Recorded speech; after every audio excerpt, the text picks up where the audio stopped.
Getting your first job can be a daunting task, but that shouldn't keep you from knowing your rights as an employee. When a lot of people go into their first job, they can be totally oblivious to what rights they have. Honestly, think about it for a second. When you started your first job, did you really know what you were entitled to? Don't beat yourself up over it too much. However, you should really become familiar with the basic working rights so you know if you are being treated properly in the eyes of the law. Here are some of the basic regulations in the UK for all workers. Getting the national minimum wage, statutory minimum level of paid holiday, statutory minimum level of rest breaks, do not work more than 48 hours on average per week unless the employee themselves wants to, protection against unlawful discrimination, protection for reporting wrongdoings in the workplace, and to not be treated less favourably if they work part-time. In the UK, we still have some room for improvements, despite having these basic regulations in the workplace. One of the biggest problems that is glaringly obvious is the fact that the government have allowed for 0-hour contracts to be legal by employers.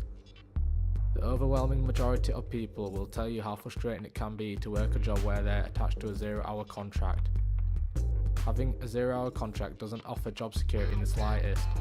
For example, if you were a worker who had a 0-hour contract, you could usually be given 35 hours a week on average to work, but then suddenly they could cut your hours all the way down to 0 because they feel they don't need you. This really needs to change, as a record high of 910,000 workers in the UK are on a 0-hour contract. These workers aren't guaranteed a regular salary, but are expected to be able to pick up the phone and make a shift anytime their boss needs them. Doesn't sound fair, right? Yeah, because it's not. A study conducted early in the year by The Guardian showed that 47% of people expect to look for a new job this year. The results showed 49% of these people felt the management was poor, 39% believed they were undervalued, and finally 30% thought they were lacking progression in the workplace.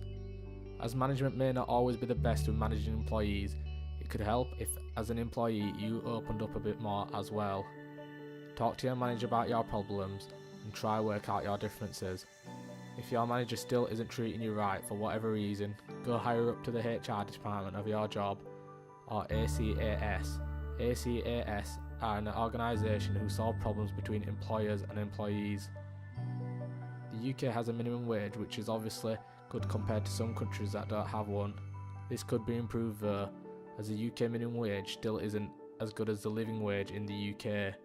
A living wage is what a person should get paid for a typical day's work so they can maintain a normal standard of living. Other countries around the world do this, with countries such as Canada, Australia, New Zealand and France having a living wage. If enough employees were vocal enough about these issues that are still present in today's workplace, the government would be forced to look into the current system and change it accordingly to make it fairer for employees.